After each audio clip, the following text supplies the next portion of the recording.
Hello, everybody, and welcome back to the Department Podcast. A special little Hell in a Cell. I can't talk. We're keeping this going. One take, Clark. Let's get this going. Hell in a Cell prediction video. And also, we're going to talk about a little bit of the week in wrestling. But first of all, I'm Stephen Clark with Justin Valentovic and Jesse Norman.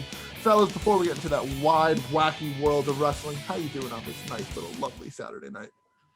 Jesse can answer first because he wants to go first for the discussion later, so he can say how he's going first. It's only fair he goes first to that. But anyway, Jesse, how are you? Well, I'm sorry that you blew it last time, but I'm pretty good. Good.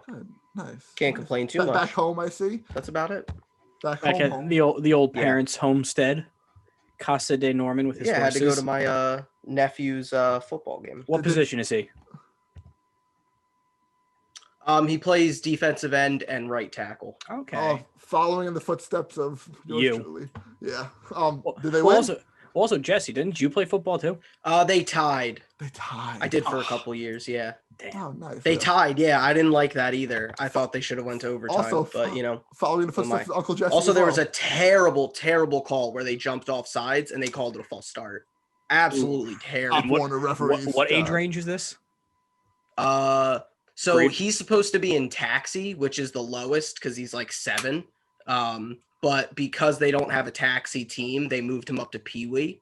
Okay. So he's playing against kids like 2 years older than him. My brief tenure in football, because I was always fatter, I always played like a few years ahead of me. So that's how I got my ass kicked. Nice. I do an Oklahoma drill. I got put square on my ass. Like I got drilled before I even turned around, basically. I loved Oklahoma drills. They were fun always. Yeah, I was one who was getting my ass kicked half the time. So that's why I'm like, I'm done. I'm going back to baseball. So they probably loved doing those drills against you then. Oh, I got slapped around.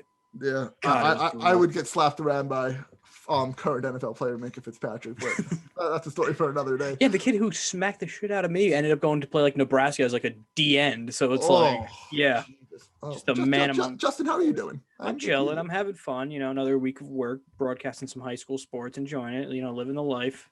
Nice. Hopefully, get paid on time. But Gizzy, pay this man. It's fun. He's not listening, so it's whatever. But it's when the money's there, it's fun. But I'm ready to talk some wrestling. Let's talk some wrestling right now. And we're going to start off this podcast by going through our standout moments of the week. This could either be a good moment. It could be a bad moment. It's just something that stood out to you this week in the week of wrestling. It could be inside the ring, outside the ring, Raw, NXT, SmackDown.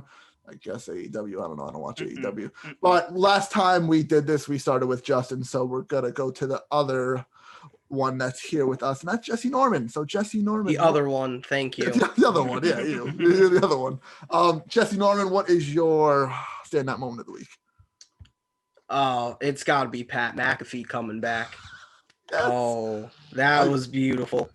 That was nice. I mean, wait for them to think on their feet, because Big Rich Holland gets hurt, can't do whatever story they were gonna run. So now, you got Pat McAfee back. Yeah, a little it's not foreshadow, pre-shadow, whatever. Only Lorcan and Danny Burch won the tag team titles on NXT in the main event. They got help from a mystery man that we didn't know who it was at the time, who was wearing like a plain silver mask and all that stuff. And then Burch and Lorcan win the titles in like a little cheating type of way, and revealed, like Jesse just said, to be Pat McAfee. And if you've been listening to this show since NXT TakeOver, 30, all three of us are big fans of Pat McAfee as a person and as a wrestler. So two of us were fans as of like 2011. Yeah, also as a punter. But I think I can speak for all of us here saying that we're all happy to see him back. And Justin, I know. You texted us too, saying you had a little prediction of what's going to happen. You want to tell? Give me what I want, and give me Pat McAfee in War Games versus the Undisputed Era. I don't care who his team is, just put him in the dual cages. That's where I thought, Ridge Hall would have been the perfect fourth man to take on the era, put him with the other British people or the European people with Pat McAfee and have him go to town. Let Pat do a flip off the cage. I don't care. He can punt someone off the cage for all that it matters, but just put him in War Games. Yeah. I want to go back to what Jesse said with this, that they were thinking on their heads bringing in Pat McAfee. Looking, if that's what's going to be winding up where this is going, I honestly think Pat was originally going to be a part of this, but not this early in the story. It was going to be Ridge Holland that helped Birch and Lorcan wins the title, but then it's 4 undisputed versus those 3. Who are they going to get? A 4th guy? It would have been Pat McAfee, but hey, and it was Pat is fun. just so funny on the mic too, where he's like, "They're the best. They suck. We're out." It's like, all right. Yeah, because like he's a character as it is. He's not just like a normal athlete who can't talk in the ring, like all that stuff. Like he knows this business inside and out. I've said this before. He lives and loves this business. He cares. He's a character and he cares about the business. So it's fun to see someone who grew up watching this stuff and getting to live out like another one of their dreams, being able to do this. But Jesse, is that your prediction too? What Justin said, where this goes from, or do you just think he's a manager, or do you see him in the ring again? I think we see him in the ring maybe one more time. I don't know if it's War Games, but I think we see him at least one more time. But do we see him? I don't know. I think he won it. Is War Games the next takeover? It would be. It's usually Survivor Series weekend. Yeah. Series, right? Let me look that up. No. Maybe he fights at War Games, but not in the cage. No, maybe he does go in the cage. That's the only logical. Because Undisputed, I think, is going to go in the cage. Like that's their match at this point. At this point, we don't know if Undisputed is leaving NXT or not, but they're going to have to think of something. We have to assume at this point that they're not. We have to assume they're not. Because we've been saying for so long that they are leaving. And if they would have been drafted, if they were drafted, if they were going up, they would have been drafted. Yeah, there would have been War Games every year because War Games have they been in every match, like every War Games match since its inception in NXT? I yes, believe so. It feels like it. Yes, because the first one they were a group of 3. They were still the group of 3 in 2018. Then it was because it was those 3 versus was that was the Sanity one, right? Yes, that was the Sanity one and Alters the Pain one, I believe. Then the following year was the Ricochet, Pete Dunne, and Viking Raiders and one. Yes. And then last year was the Dijak, Ciampa, Kevin Owens. Yeah, so they've been in every War game. Someone else. Yeah. No, they've been in every one. It's their match. Granted, they don't win all the time. It's their match. Haven't they only won once? I think just the first. I think just the first time. Just the first one, right? But yeah, I just want to get the official ones just so I don't sound too stupid. No, that's my job on these. Yeah. It was Keith Lee so last year, 2019, was Undisputed Era versus Ciampa, Keith Lee, Dijak, and Kevin Owens was the mystery man. That's right. I forgot about that one. So the only November one slated is this doesn't have Halloween Havoc on the thing.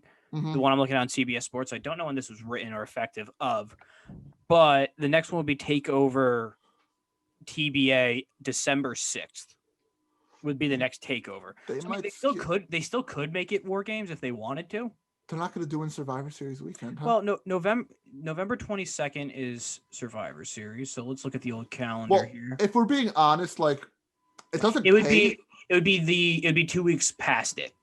Okay, well, that makes sense too because it's one day before Jesse's birthday. Oh, look at that! Sorry, Jesse, your birthday's on a Monday this year. Oh, that's okay. At least I probably won't work then. That's nice. But they don't need to have it, thinking about it now, on Survivor Series weekend just because they're not going to a city and taking over that city for the weekend. Yeah. Like everything's in Orlando. You can just do takeovers whenever the hell you want.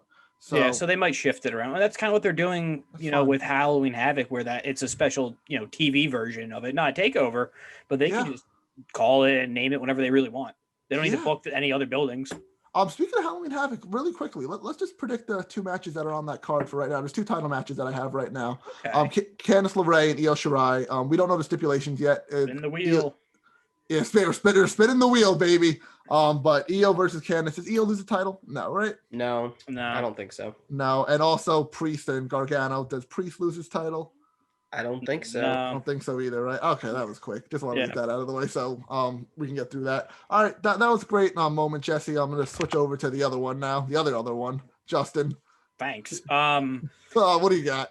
I'm going to Monday night, and it was the opener of the show, I'm pretty sure. It was basically Retribution interfering and kind of not taking on, but this is the first time we saw Alexa Bliss with the Fiend, in the ring together, standing in the ring at least together, and Retribution came out to, screw around with them. They disappeared, and then we saw the Fiend and Bray Wyatt, not Fiend and Bray Wyatt, hello. Alexa Bliss and the Fiend kind of interfere in their match, mainly just the Fiend. But it's nice to see that the Fiend's going after Retribution, basically.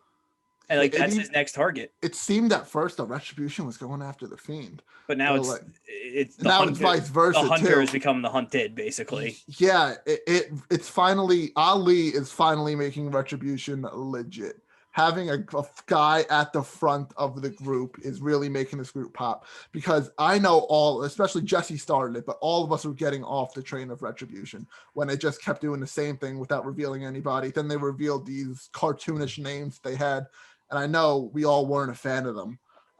But they ever since Ali was revealed to be the leader a couple weeks ago, I know I have. I don't know about you guys. I've bought back into it a more little invested. Yeah, definitely more invested. Yeah, well, and it makes sense because I think most of, older fans and everything like Ali because of the performer that he is. I mean, go back to his 205 Live stuff. There were reports that the Elimination Chamber thing for Kofi or the Gauntlet match was supposed to be all for Ali. So, and it helps a lot.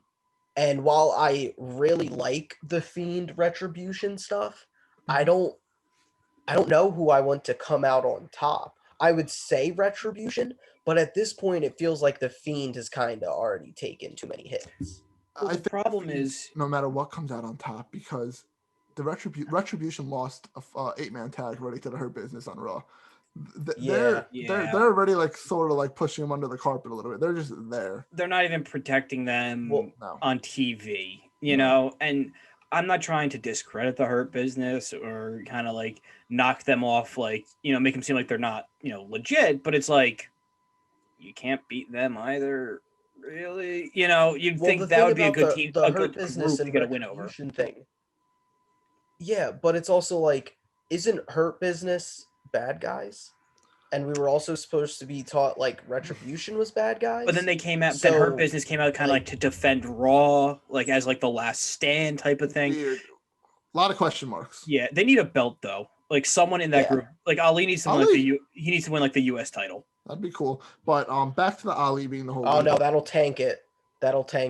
Really? Everybody who gets the US belt, it ruins everything. Honestly, the US belt is cursed for about the past 2 years. Yeah, but back to Ali being the leader of the group, it does make a lot of sense. I don't think we ever touched on this on the podcast, but Jesse was talking about how he got hurt and couldn't be in the Elimination Chamber match, and that whole run he couldn't have. He also got screwed when he was about to win Money in the Bank, and Brock Lesnar came out and won the Money in the Bank from him. So he is the perfect leader for Retribution because he has been screwed by the system. And another thing that happened on Raw with all this is he basically revealed to be the hacker, which we all knew on SmackDown. He said, I've been watching all you guys and all this stuff. I think that was just a way to just tie up that little thing without leaving it blank. They forgot about it, and one writer in the back of the room was like, oh, wait. That thing. Yeah. While the others are just scratching their heads and banging the cymbals like all the monkeys in the room that they are.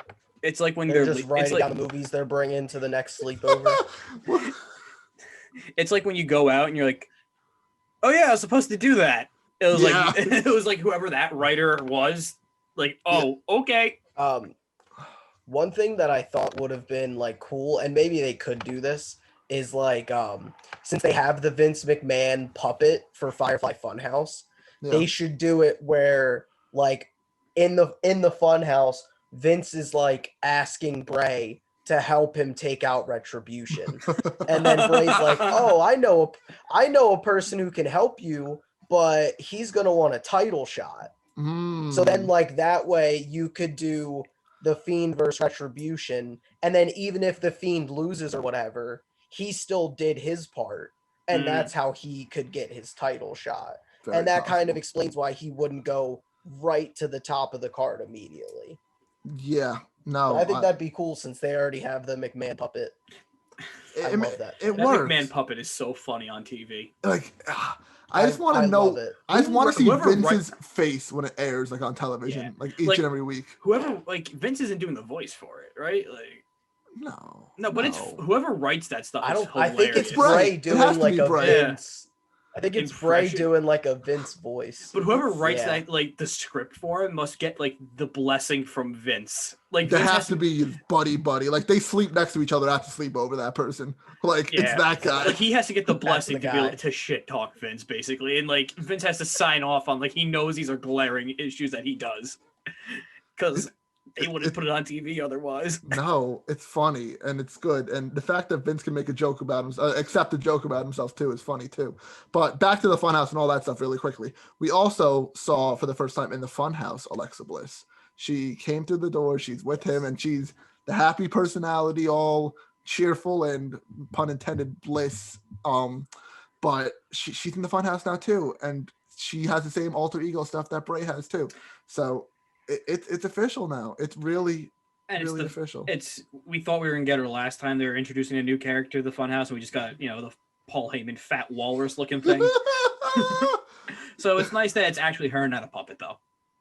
Yeah, it's nice. It's very nice. All right, let's get into mine really quickly. Then we can get into our Hell in a Cell predictions, and a very short card that is. So that's fine. Hopefully quality over quantity. Yeah, there you go. Exactly. I guess Otis versus Miz is quality, but anyways, all right, let's go to Friday Night SmackDown, I guess, then, since you guys took the other two shows. I'll just take that. Doesn't matter, though, but I'll take this one anyways. And I'm going to go to the closing segment of the show, which is Roman Reigns saying what his punishment will be for Jey Uso and all that stuff. And first of all, Jimmy Uso appears on the Titantron and is talking smack to Roman, but Roman doesn't know it's Jimmy.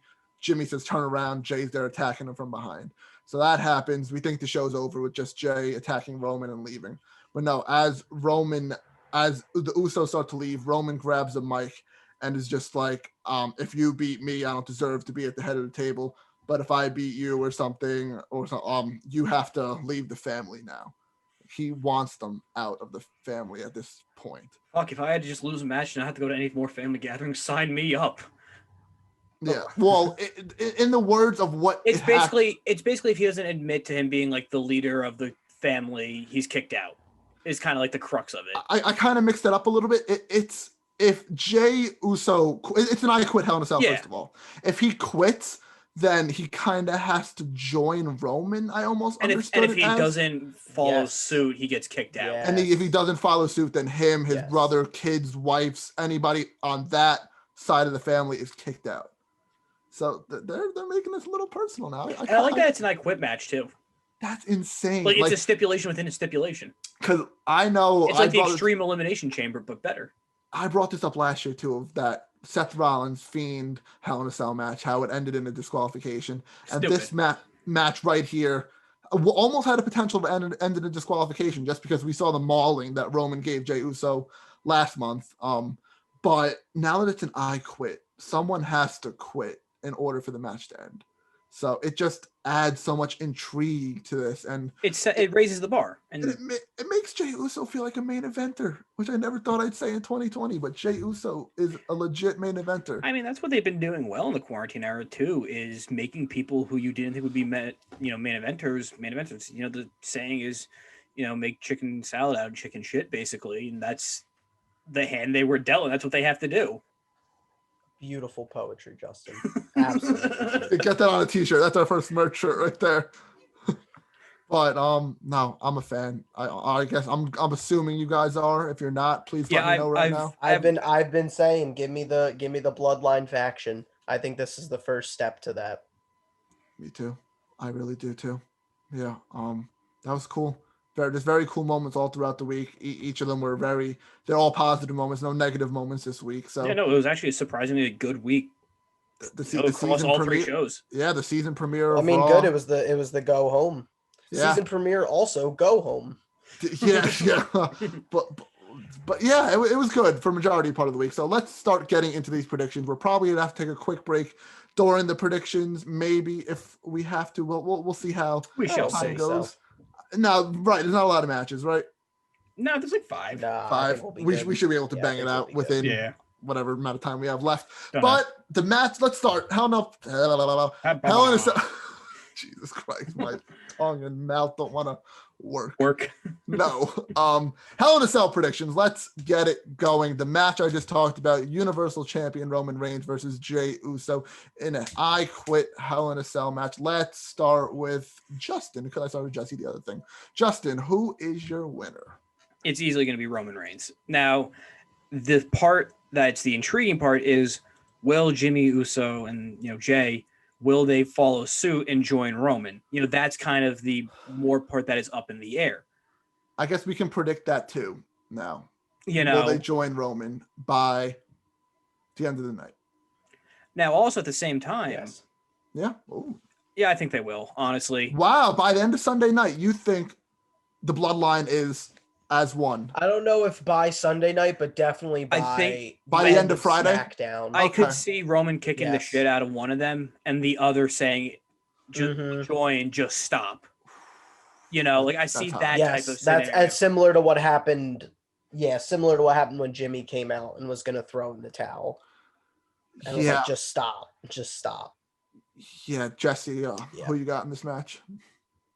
Roman and Bloodline. Bloodline starting probably by end of Friday night. That's fantastic. Yeah. Well, and I think the best way to do it is at this point, once Jimmy cleared? How long until he's back? He looked fine running down to the right on SmackDown, but there's no official. I guess he was drafted to SmackDown too, because there was no word on him going to SmackDown. But and he wasn't in the free agent pool. So, was he? Yeah. Who knows? Who knows? Yeah, who knows? Anyways, they stopped caring about the rules after the draft. Once he's cleared, I think the best way to go about it is once they're in, Roman stops being, so mean to him and gets him some title shots. Like he pulls his strings with Paul Heyman, gets them a SmackDown championship, the tag team championship, and then have the Street Profits lose. Pause. A Street Profits Usos feud. My God. Sign me up. Yeah. My good. Exactly. But also, if that would be going your route too, Jesse, that's when Roman would be like, "Look, I told you I'd provide for you guys." Yeah, look, I'm providing. You guys just got a SmackDown championship. Yeah. That's and like as good as the Usos are, when was last time they were in the title? I feel like 18. Yeah, like 2018. Maybe. Yeah, I was gonna say with the New Day. Because like they've been so good that they haven't needed the belts, but at this point it's like, wow, they haven't had the belts for a long time. Yeah, no, I 100% agree. I'm going with Roman as well. I don't even need to talk more. Yeah, about I think as soon as Jimmy's cleared, you gotta push. I would push it almost immediately. Yeah, definitely. Me too. As soon as possible. Let's go to the other world title match that's on the show. It's also a Hell in a Cell match. There's 3 on this card. That's crazy. 3 Hell in a Cell. But WWE Champion Drew McIntyre defending his title against Randy Orton. I will go to Jesse for this one. Who is winning and why? Tough one. It's a little bit of a tough one. I guess give me Drew, because I think if they were gonna give it to Orton by now, they already would. But I'm thinking possibly. Is there a way that Otis cashes in? Well, we'll get to the Money in the Bank situation because it's a little flippy floppy, some nonsense. Otis is gonna win. So what? If Otis wins, can he cash in?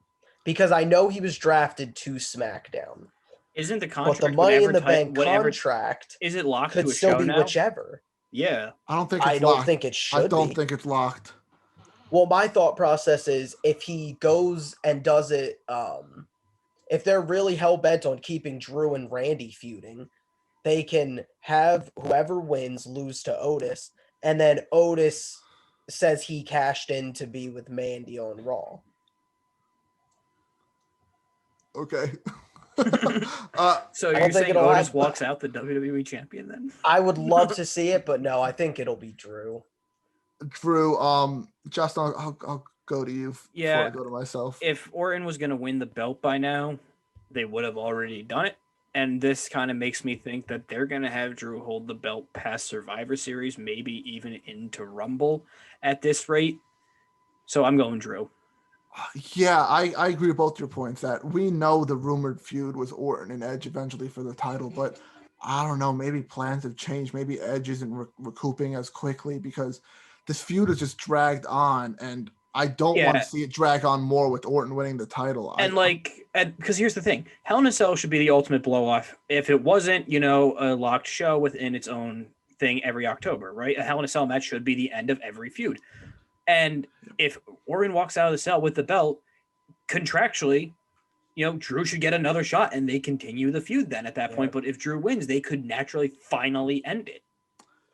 Yeah, I always like the idea of Orton winning the title at Rumble, and then Edge returns, wins the Rumble number the same 30, night. Wins the Rumble the same night, sets up Mania from there. I think that would have been the best case, but Orton was way too hot to not put him in the title picture. I agree. He cooled down. It's sad that it's kind of gotten a little stale. Well, but he was because it should have ended at SummerSlam or the ambulance match. Like it should have ended ambulance around match. It was the perfect. All the legends attacking Orton. It was the perfect cherry on top to that. Yeah, feud. It really was. Like this is like an epilogue we don't really need. No, we don't. To it. And honestly, well, especially when you have guys that can step into that role, like Keith Lee. They did the whole Keith Lee Orton thing, and now it's just fading into the background. Yeah, and it's okay, when does Keith Lee jump back into this? Does he jump back into this? Yeah, but this match does make sense to have a Hell in a Cell just because all the legends got involved last time, so that does make sense. I'll give him that, but I'm going Drew as well. I have nothing, but I'll start with this match. I'll go first for this one. SmackDown Women's Title match, our third Hell in a Cell match of the night. Jesus Christ. Bayley versus Sasha Banks. Bayley's the champion, and this one might be the toughest one of the night, just because Bayley held this title for a while. This feud has been brewing for a while. We're finally getting the first match because one ended by disqualification, the other one on SmackDown. So we're finally getting Bayley versus Sasha Banks. We've been waiting years for this feud to happen in a way, ever since they were back together as a tag team. And Sasha, I think Sasha's the hottest one going in right now. So I'm taking Sasha Banks for right now. It's just, it completes the story. It completes one story, but then it adds on to another story that you can do with now Bayley chasing the title that she loved, and the only reason that she was with mainly Sasha was to keep that title. It's like the chase now for Bayley. So. Yeah, and also fun little trivia: Sasha's completing the Horsewomen Hell in a Cell cycle. This is her third one against the last member she hasn't faced yet, other than herself. Look at you. I saw that on Instagram, so I cannot credit anyone or my memory or knowledge of watching wrestling. I think I sent it to you too, Clark. So congrats on that. They're not going to listen to this anyways. No, so it doesn't matter. I came up with that trivia at all. Good job, Justin. Good job. But also, one title needs to switch hands in a cell match. So I'm going to go with this one because I don't see either WWE or the Universal changing. So it makes sense that it'd be this one. Yeah, I think Sasha's, like you said, the hot hand. Give her the belt. Hopefully she doesn't get hurt in the Hell in a Cell. And I don't mean that in any bad way, because Sasha is probably my favorite women's wrestler in the world. But she does have a tendency to get hurt and just throw caution to the wind. And just she's gonna go face first into the cell, from inside the ring. Yeah, it's gonna be bad. She's very petite, and seeing her going into it's scary sometimes. We know the hell she's been through literally in a Hell in a Cell match. So all right, let's blow through this match. This match is stupid, but it's kind of been brewing for a couple months, if we're being honest, because we knew that whole drunk driving hit and run type thing that Elias planted, but Elias is healthy again, so they can finally run the feud. Jeff Hardy versus Elias. I think it's Justin's turn to go first now. Elias is returning. Jeff doesn't need the win. They'll give it to Elias. Cool. Jesse?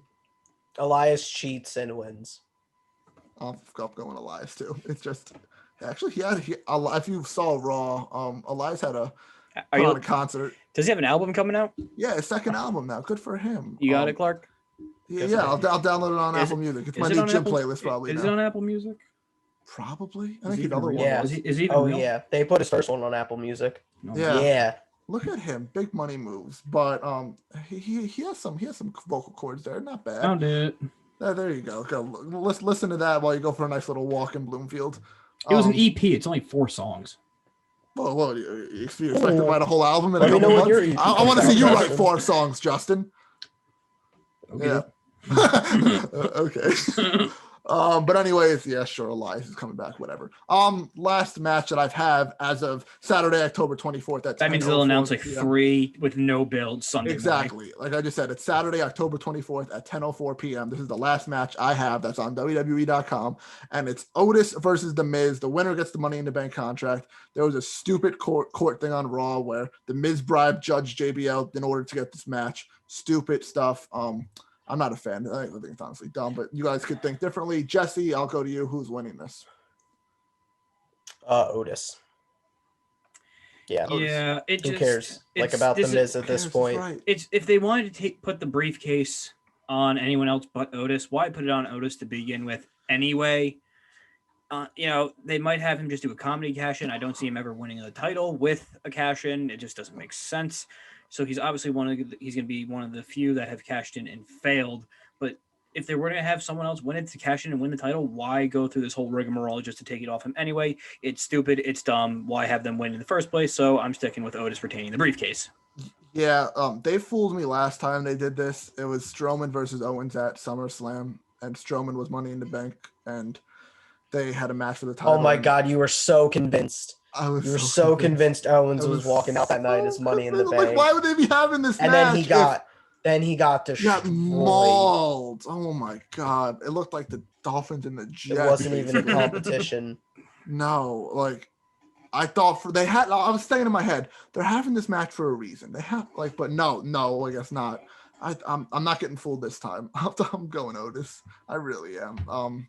Like you said, Vince loves Otis. They had him win that match for a reason, and I know they've done nothing with him really so far with the briefcase, but he still has about 8 months, maybe 6 months to cash it It in. was in June, so yeah, something like that. Something like that. He still has months to cash it in, so they can still brew up a story to cash it in if it's successful or not, whatever. Most likely not successful. Maybe he'll cash it in on like a ham or a steak or something. Like that would be some dumb thing that he does. But I think this is the first pay-per-view that we've had all the same predictions. Yeah, we're all chalk, which means we could all be wrong or all be right. Look at that. We're in this together. But any final words going into this Hell in a Cell or anything else in general? You want to say any piece? I hope the cell matches are good. Hope no one gets hurt. I hate that it's red, but I have to deal with it. So here we go for my favorite stipulation match in the WWE. I hope it doesn't suck. Norms? Good on WWE for not putting Fiend into Hell in a Cell, because we know what happened last time. Even though when they were showing promos of it, they had his laugh in it, but whatever. He'll get involved somehow. Also, I hope Sasha doesn't get hurt. Amen to that. And that does it for this episode of the Department Podcast. Us 5 of us really appreciate you guys listening to us now. If you guys didn't see the last baseball episode, we added a new member in our good friend Stephen Bologna. So make sure to give him a follow. I think Stephen Bologna 01 or something's his @ so give him a follow. Tell him welcome to the podcast. So we're very happy to have him along. But make sure you're also following us on our social medias at Department_pod on Twitter, Facebook, Instagram, and TikTok, Justin. Yep. Yeah. We got a TikTok. We have a TikTok. Justin didn't know that. But I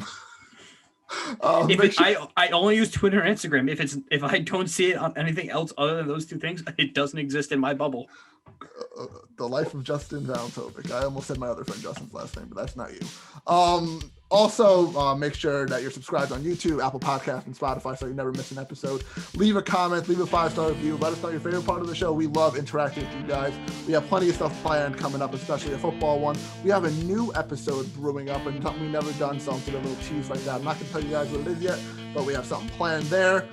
World Series recap probably coming really soon too, so stay tuned to all that, and we'll see you in the next episode.